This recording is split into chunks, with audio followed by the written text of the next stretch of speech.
In the meantime, I want to just keep your attention for just a moment and tell you a story that relates to the question that I asked earlier. So, once upon a time, I used to manage bands for a living. And one of the bands that I managed was lucky enough to get a gig, at a jazz festival in Berlin, Germany. And so we went, played the festival, and it worked really great. The next year, about a year later after the festival, this was back in the days before email, and we still used mailing press kits. And I sent a copy of another band's press kit to the promoter of the same festival in Berlin. And I sent the press kit, did all my due diligence, tried to follow up diligently, and made a phone call to Berlin where I reached the talent buyer's assistant. And I said expectantly, "So, you remember me? Did you get our press kit?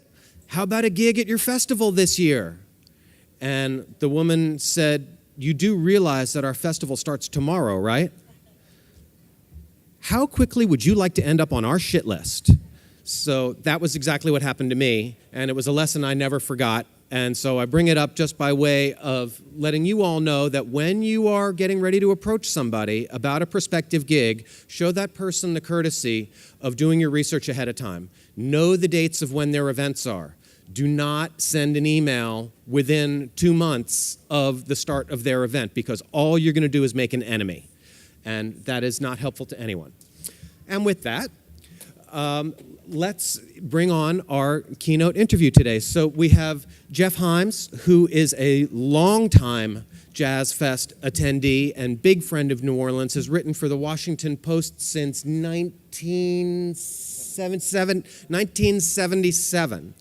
And he is going to interview Danny Melnick, who has been to New Orleans more times than anyone can count, is the president of Absolutely Live, which is a concert promotion and event production company headquartered in New York. He is a veteran of Festival Productions Incorporated, which is the company that produces the Jazz Fest. He is also now the associate producer of the Newport Jazz Festival in Newport, Rhode Island, and is a veteran of Jazz Fest, working backstage and doing all sorts of great stuff. And so it's a great honor to have Jeff Himes interview Danny Melnick about his career. Thank you. You're the best. Thanks.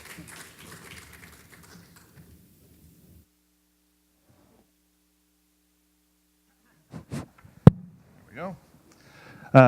Good morning, everybody. Everybody dry since yesterday. I was just telling my friend that I've always been a big supporter of the restoring the wetlands in Louisiana, but I didn't know they were going to start with the fairgrounds. Man, what a week. Anyways, before we start talking about Danny's biography, I wanted to raise a more sort of philosophical question. And I go to a lot of festivals, and some festivals are just have a lot of shows that you would see the band do on its tour. Only it's more convenient because they're all in one place in one weekend.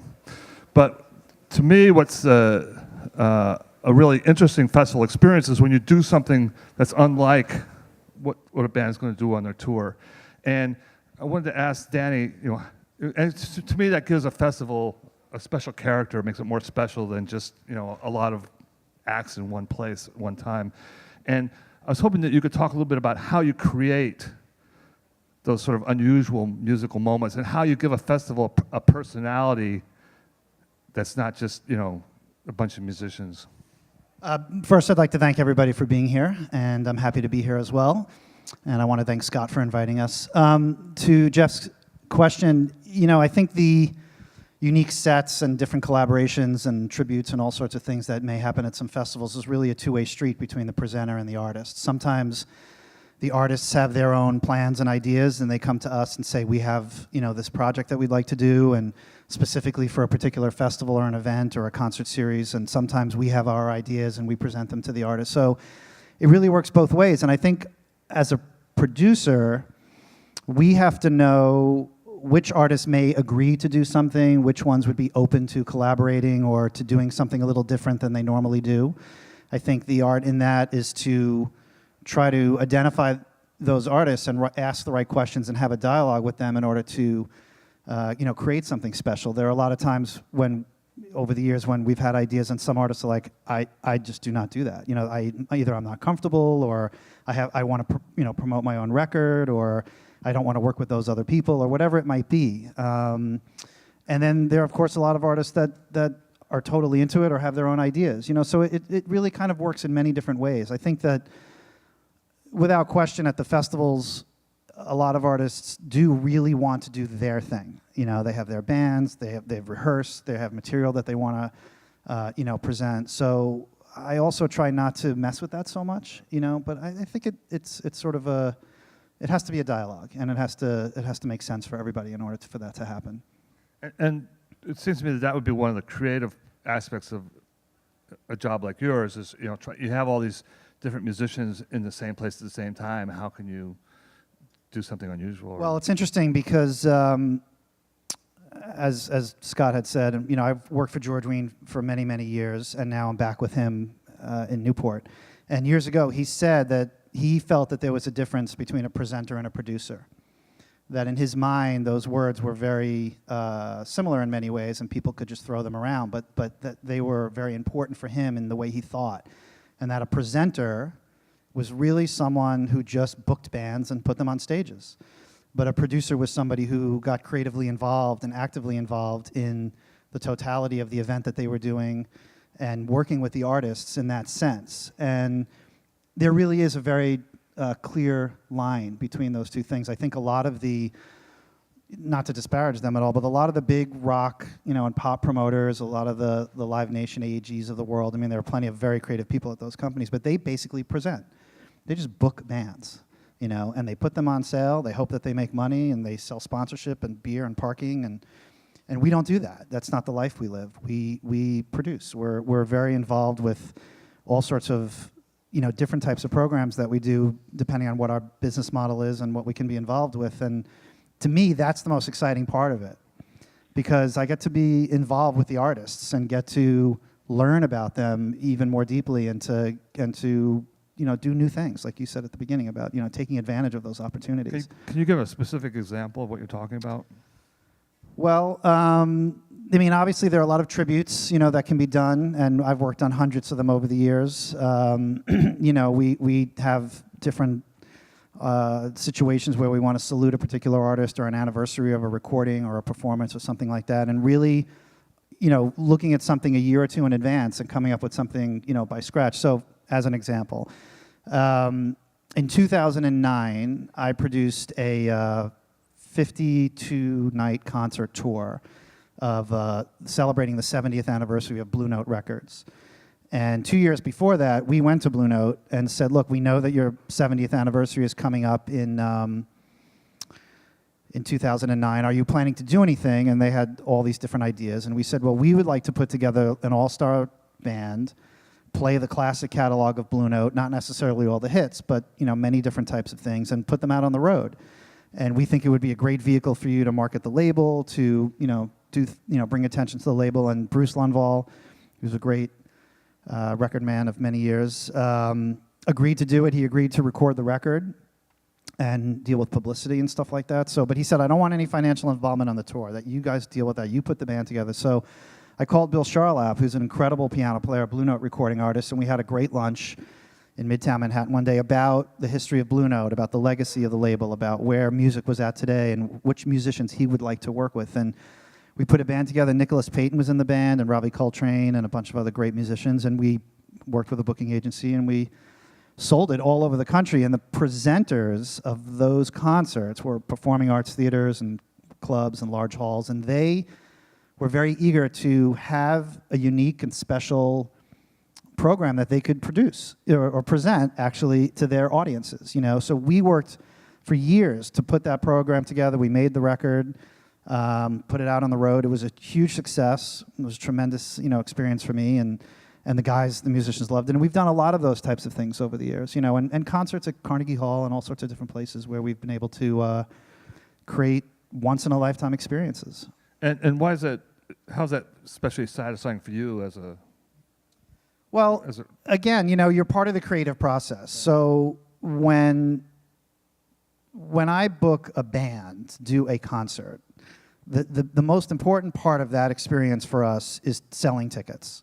I mean, we want to take care of the band. We want to make sure the sound is great. We want, the audience to have an amazing time, of course, and there are so many different aspects that go into doing that. But at the end of the day, when you book a band, you're renting a hall, or if you own your own club and you're putting them up there, the whole 98% of the energy is selling tickets. Marketing, promotion, advertising, selling tickets. When you're dealing with a unique concert production, it's a whole different story. I mean, tickets, of course, are hugely important, but you're involved from soup to nuts with picking the right musicians, choosing which songs people may do, what the rehearsals are going to be like, dealing with the arrangements, and all sorts of things like that. And the music that we work in, there's so many different aspects to it. It's not, having some band, back up 5 different people and just let them do what they want. It's a much more deeply creative process, and I always learn from that. As much as I think I may know, and I've experienced with artists and groups in the past, when we go into these new projects and collaborations, we're constantly learning about the creative process, and it's, for me, it's incredible. Let me ask you one more sort of creative question. Newport Jazz Festival and, of course, the New Orleans Festival are really great examples of festivals that have a really strong personality, that they're not just a bunch of bands that happen to be available for that weekend. And can you articulate what, this is something that other festivals kind of aspire to, in a sense, and can you sort of articulate what gives a festival a personality like that, besides picking the right bands? Well, for me, I think it's 2 things. It's sometimes the festival's reputation sort of supersedes itself in many ways. Here in New Orleans, there's this grand, amazing event that's now in its 44th year. And earlier this morning, I was at a ceremony. The New Orleans Jazz and Heritage Foundation is going to name a new educational center on Rampart Street in George and Joy Sween's name. And George spoke about the beginning and how nobody was there, and they had all these ice cream vendors, and all the ice cream melted because not enough people were there to eat the ice cream. And then 3-4 years into it, they went to the fairgrounds. What year was this? 1970. It was at Armstrong Park, right? He mentioned the park. It was. It's funny. He mentioned a different name, though. Beauregard Square, right. So it was all New Orleans artists except for Duke Ellington. And, the festival grew very quickly, and it became, of course, fast forward all these years, but even 20 years ago, to this massive multi-stage, mega event that it is, which he never dreamed it would become. So there's this idea of what the New Orleans Jazz and Heritage Festival is, this concept, this history that is very important, but it's also a huge challenge for Quint and the team, because they have to live up to that idea. And so what's happening all these years now is that he has to constantly keep up with what's going on with the quality of the artists, the sound, the way people are treated, the food, the way the site is laid out. They're constantly making changes. You may not notice it, but the thing that I noticed this year so far is that a lot of the backdrops are all new. The Gentilly stage, blues, jazz, and gospel particularly, all the new tapestries and the backdrops and the scrims are all new. And they didn't have to do that, but they decided that it was time to spend some money and to do it, and they all look great. In Newport, it's the same type of thing. We're constantly trying to keep up with the reputation in the past, but also make it fresh. And the mission right now in Newport is to present a lot of new and young, up-and-coming artists, particularly those in New York, on the cutting edge of jazz. And so it's a tricky game, but it's a balance. You have to keep it alive. Well, how do they get that reputation in the first place? I guess through recordings, through the media, through just the word of mouth and the history. I mean, the thing about Newport that's so interesting is that it is the granddaddy of all these festivals, and it does have such a tremendous reputation, but it's actually really small. We work at Fort Adams State Park. We have 3 stages, and the capacity of the site is 10,000. And quite frankly, over the last few years, we haven't sold out. So we have 2 days. We have a Friday night concert at the International Tennis Hall of Fame, which is the original site of Newport in '54. And then on Saturday and Sunday, we're out at Fort Adams, and we have 7,000 people a day, which is great, but it's not like this, But there's this image, this idea of this grand festival, but it's not massive. So the recordings over the year, the history, Paul Gonzalez solo and whatever else, has been part of that heritage is it's very powerful. So we were talking earlier, and when you were in college, you sort of got interested in this whole idea of producing music and bringing it to the public. And why, as a college student, what was your sort of thought process? Rather than being a musician or some other kind of business. What led you in that direction? I would tell people, like, 'cause people have asked me that before, it's hard for me to say. I was a clarinet player when I was a kid, and I delivered newspapers when I was like 13 and 14, and I spent all of my money on albums, and when I was allowed to start going to concerts, and all through high school. Then I worked at a record store, and then that was the end of it. And I just had this thought, this idea, I guess, in my head that I could do this. I wanted to work with music in the music business. I wanted to work on, whatever I could do to just be part of this. I wound up quitting the high school band when I was a senior because I got into a fight with our teacher. And I do regret that, but I haven't played since I'm 17 years old, so. But I stayed with the music and just being involved with as a huge fan. And I grew up in New York on Long Island. I went to American University in DC, and I worked at the Blues Alley Jazz Club there. And I went to London for a semester and worked at Wembley as an intern. And let me stop you right there for a minute. In terms of getting these early sort of entry level things into the business, what are good internships and what are bad sort of situations? It's hard to say. I mean, I got really lucky, but I was also very driven. I mean, I just wanted to sponge as much information and learn as much as I could. Actually, I'll tell you about the London thing. So I went to some guidance counselor at American, or whatever they called them in college at that point, and I had applied for this London semester, but it was through another college. American had a very strict business and international politics program in London, but they got me involved in this other program through a small liberal arts school in Pennsylvania, and they had anything you want. You could go to school and do an internship. And I wrote this essay about wanting to work in the music business in London, and somebody from this college in Pennsylvania called back and said, we've been doing this for 20 years. We've never placed anyone in the music business in London. So we'd have to actually create something for you. Well, I was and still am a big Who freak, and I knew that Harvey Goldsmith was the big promoter in London at the time, and Bill Kerbishley was the Who's manager, and he still is. But I didn't know who these people were. I just knew their names from reading Rolling Stone magazine or looking at the album covers. This was 1988. So I told these guys about them. And they actually, I think, got in touch with them, and they said, well, we can't do anything, but they connected the school with Wembley. And Wembley created this internship for me. I was like this guinea pig intern.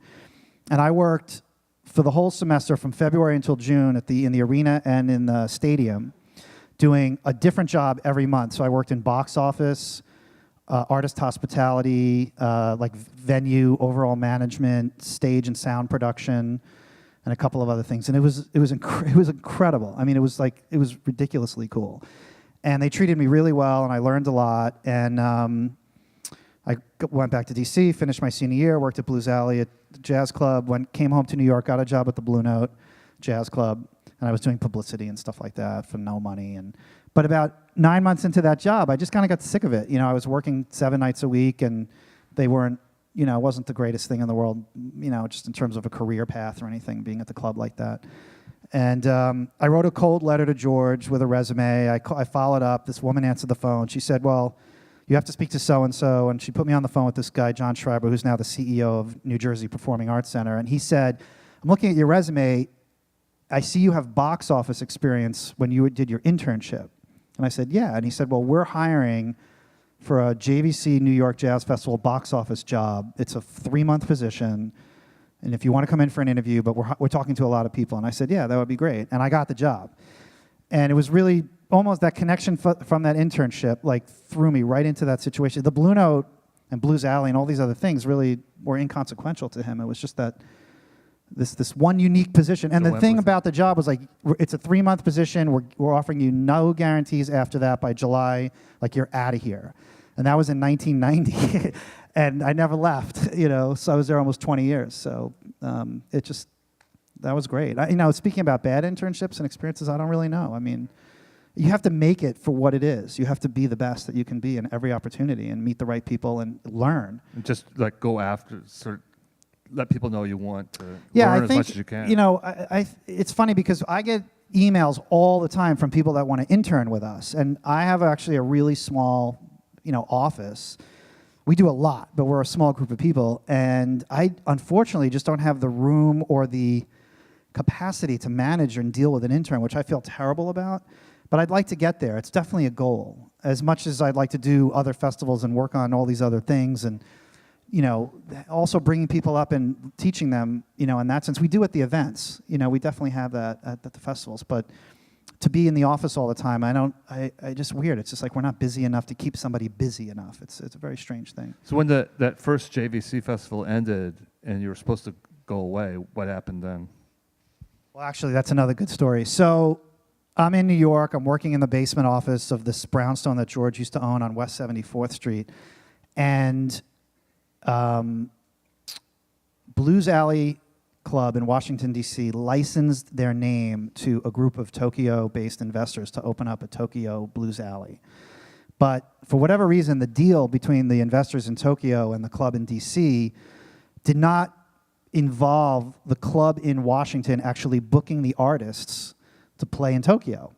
So these folks knew about festival productions and George Wein, and we had done, the company was doing festivals and tours in Japan for many years, and Newport, of course, and New Orleans. Somebody in Japan called George, or sent a fax, or whatever it was, and John Phillips, who was one of the senior executives at the time, got a hold of this situation, and he actually came down into the basement to me and he said, "Did you used to work at Blues Alley? I think I remember you said you," and I said, "Yeah." And he goes, "Well, we have an opportunity to book the artists and help this club open, and we need somebody to sort of help us with this relationship and find out from the people what happened in Washington and, deal with the flights and the visas and all that stuff." And like John just said, "Well, why don't you come up when you're done with this and sit in my office and we'll work on this project." And that's how that happened. So, those two first things had to do with my past and the resume and the fact that they were not only aware of it, but I had sort of made them, the people in the office just know, what my background was. And that really was like a 1-2 punch. Right. And then sort of how did it? It just, there's so much work to be done in those days. We did, I went to Japan 4 times and worked on different jazz festivals a year from 91 to 94. And I haven't been back since, unfortunately. I went to Europe many times on tours as a road manager in South America. I worked on many different, concerts and all sorts of things we did in New York. And then, as you get older and you get more experience and people leave the company, the opportunities became available to book artists, to produce events. I wound up creating a Newport Jazz Festival at Sea event on the QE2 for a couple of years. We did some jazz festivals at sea on the Cunard line there.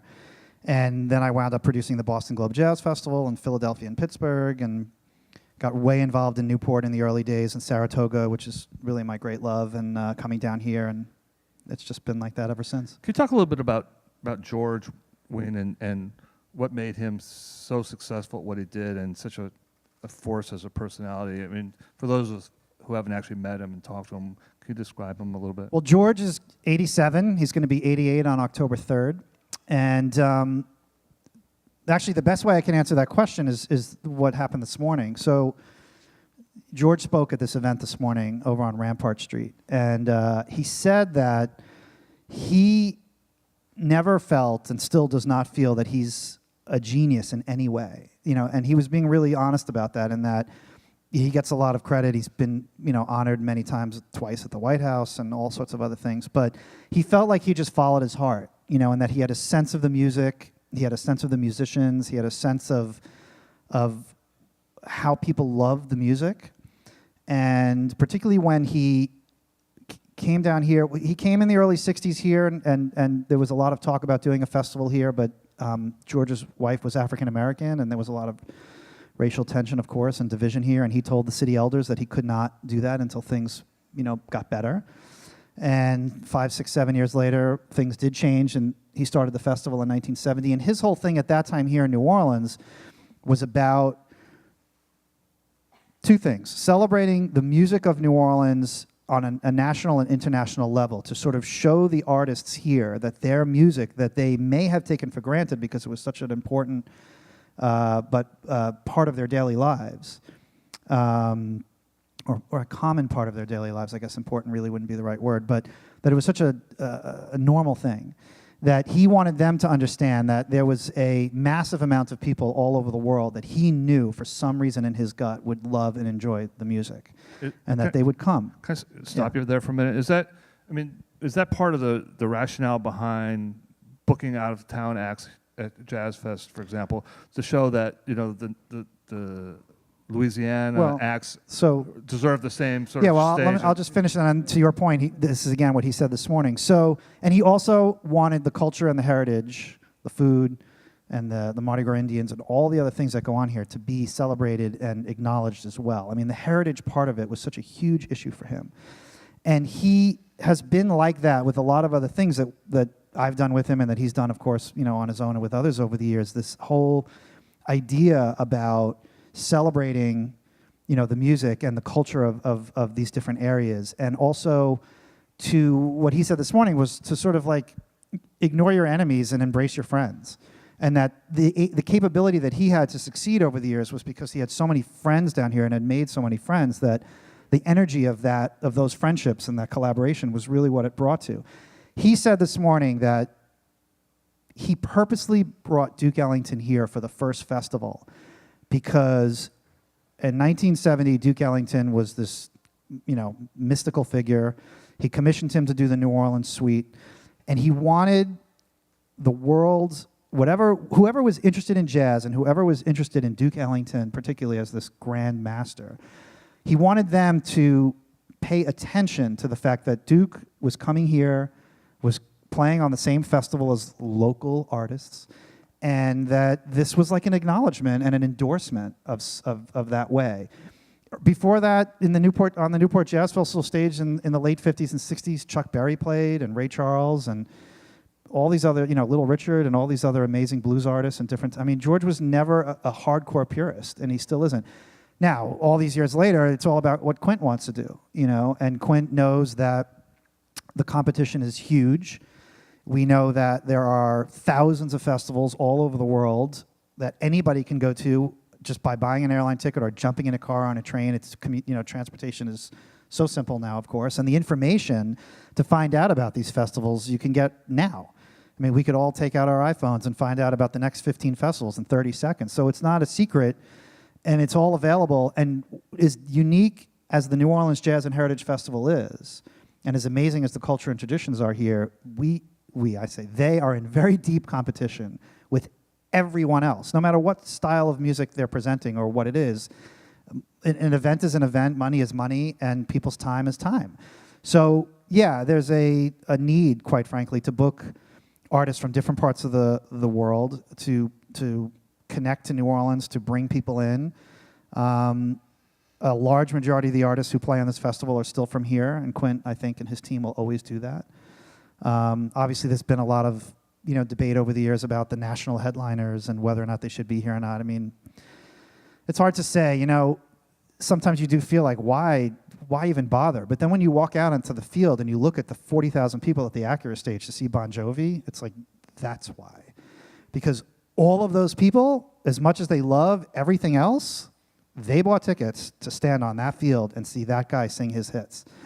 It's inarguable. I mean, of course, all the other tents are crowded and the stages are crowded, and that's awesome. And those people may not have done that for Bon Jovi, but these festivals are a fortune to produce. They're hugely risk-taking ventures. And look at the weather and look what's happened. I mean, it's so expensive to keep the site intact, and I'm sure it's affected sales. There's no question. And those acts, they bring bodies. And so you were involved in when did you get involved with Newport Jazz? Well, I started working for George, like I said, in 1990 in the JVC New York box office, and I went to Newport that summer in August, and I started working there probably like 91, really, just as a staff member, doing various different things. I used to hang banners on the fences and, schlep around tubs of ice and just do whatever needed to be done. And, as time has gone on, the jobs and the experiences have changed, and the methods of producing festivals have changed, the needs have changed a lot with sponsorships and technology and all sorts of things that, make us adapt. But I was in Newport steadily, from 91 on.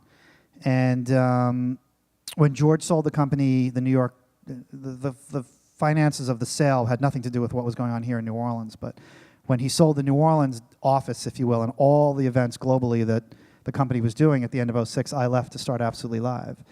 And George asked me to come back to Newport in the associate producer's role last year. So I booked the artists and produced last year's Newport Festival. I'm doing that now for this year. And so it's a different relationship in many ways. But so I was out at Newport for maybe 3 or 4 years. Different. What's your role different now than it had been? Well, the Newport Jazz and Heritage. Well, I'll just, if I can go back to so at the end of '06, George sold the business, and he sold the business to, quite frankly, a bunch of guys who had no clue what they were doing. And they were young guys who had a lot of money and a lot of investment money, and they had these ideas to not only buy the trademarks of Newport Jazz and Folk and other things that were going on at Festival Productions, but they had ideas to produce all of these other major festivals around the world and wanted the brand of Festival Productions to be able to do this. Not that I have a crystal ball or anything like that, because if I did, I'd play the lotto every day, and I never do. But I knew that it was not going to work. It was a disaster from the moment they met him. So as the sale was going on, at the time I was his senior artistic director. So I was booking artists at about 14 festivals all around the world on behalf of the company and producing a whole bunch of events at the same time. And I just said to him, look, I'll see you through the rest of the season, but I'm out. There's no room for me here. And he said, no, they don't know what they're doing, so you'll run the company. And I said, well, people that buy things don't let other people run them. And they didn't offer me a deal, and they didn't really seem to care what I thought, so I left. And I had a lot of deep relationships and started working on things right away, and been very fortunate over the years with that. But lo and behold, 2 years or so after they bought the company, they closed the doors. And it was a one-day thing. Like, the staff walked in one day and they just said, we're done, goodbye. And that was it, it was over. And all of these pieces of the puzzle started to sort of fall apart. These festivals went to other people, and I wound up actually with a few things. But the kicker to the whole thing was that George had actually not sold them the trademarks to Newport Folk and Newport Jazz. He had licensed them the names. And the contract said that if you guys survive for 5 years, you will then acquire the trademarks to these two events. But if you don't, you don't. And they didn't. So the next day, George said, well, I still have my trademarks, and I'm going to keep doing these festivals because I can't let them go, So he called the state of Rhode Island and spoke to the people that run the state parks there and went into this whole thing with them and figured out how to get going. And he put up his own money and kept Newport Folk and Newport Jazz going. And then about 2 years ago, so that happened like in, about 2009, 2010. Well, let's see, this is now 13. So yeah, like 9, 10. And he got some sponsorship, which helped a lot. And then 2 years ago, he created a 501c3 nonprofit organization called the Newport Festivals Foundation. And he put a board of directors together, put a lot of his own money into the pot. And the whole mission of the Newport Festivals Foundation now is to keep the Newport Jazz and Newport Folk Festivals alive as long as, in perpetuity, as long as we possibly can. So when that was all going down, he asked me basically to come back and help him produce jazz, particularly. A great guy named Jay Sweet produces the Folk Festival. And so my contract with the foundation is actually a multi-year deal, and they hire me on behalf of my company to be the associate producer of the Newport Jazz Festival. I'm not actually an employee of his. I don't work on the staff there. So it's an interesting relationship. I mean, there's a lot of similar work, but there is this different type of thing going on. And the foundation now and our mission is to raise as much money as we can and to make the events as successful as we can to keep them going. And we have an education initiative, and Anat Cohen, phenomenal clarinet player, is doing a big educational event, I think tomorrow in Newport for high school students.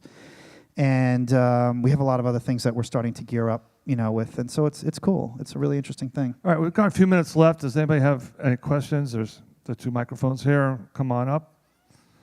And while you're coming up or not coming up, maybe we can return to this original idea. Is that we talked about how like Newport and New Orleans have sort of sustained this character that they've acquired, but what kind of decisions were made in the early days? You mentioned the sort of having the emphasis on the food and the mix of local and international artists, but are there other decisions that sort of sent it down a path to where it is now?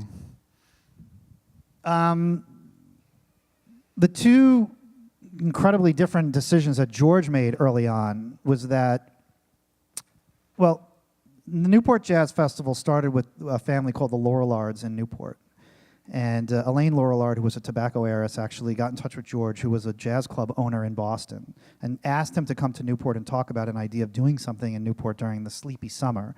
And he came up with this idea to do the Jazz Festival. And after a couple of years, the Laurillards kind of backed off. I don't know exactly what happened, but they sort of backed off from their involvement, and George had this event.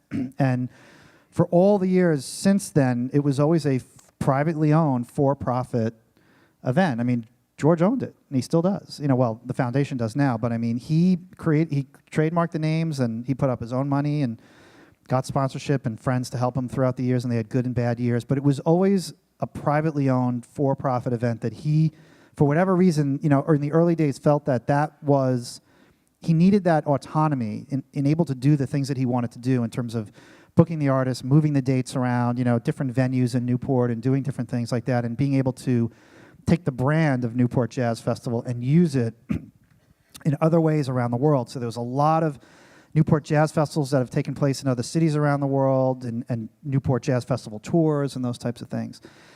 Here in New Orleans, it was a completely different thing. After a couple of years, and he saw the growth of the festival and what was going to happen, he made a very clear decision that he wanted this festival to give back to the community of New Orleans.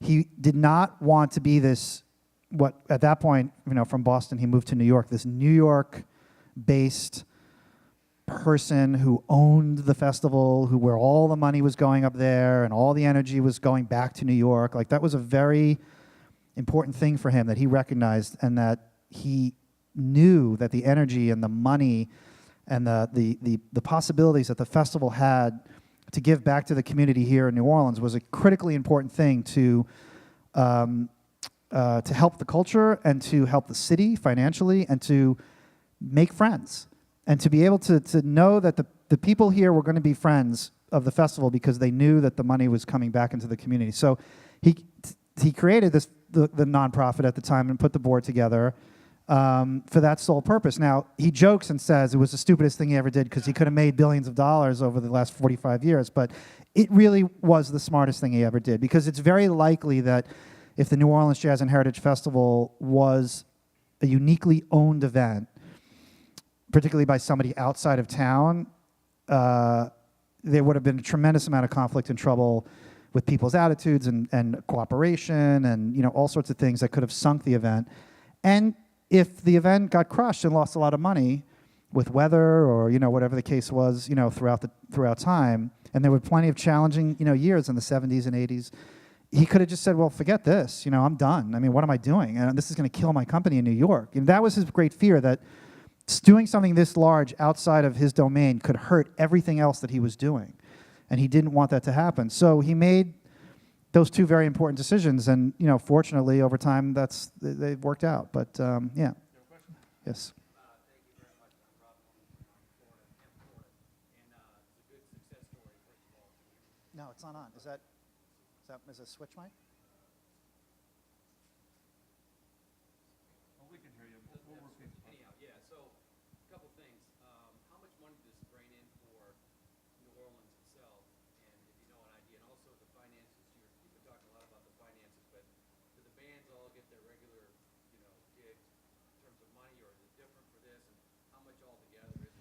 You know, I have no involvement in the finances of this event at all, so I can't really speak of that. I mean, I know that it brings in hundreds of millions of dollars, you know, I think every year to the local economy. It has to. I mean, it's so many people here, hotels, food, cabs, you know, all taxes and all sorts of things. And then my understanding is that the artists get paid very well at the festival, and but I honestly, I have no clue. I mean, I don't know. And the other part is yesterday I was over there and I felt like I was coming around the track, you know, in the Kentucky Derby. It was a wonderful event, especially at the end with Patti Smith and coming down, but I was got a little drenched. But are they going to keep it in this location as far as plans go? Yeah. I mean, I think there's really almost no other site that I know of. But yes, my understanding is that the fairgrounds is a long-term lease, and that's the place. Well, Unless thank it becomes a permanent lake. Yeah, That's right. I brought my fishing pole yesterday. Thank you. Thanks. All right, thank you, everybody. This Anybody is else? Danny Melnick. Oh, Thank you, guys. And Thank you. thanks for everybody for coming. Thanks, Jeff. Thanks, man. I appreciate it. Thanks.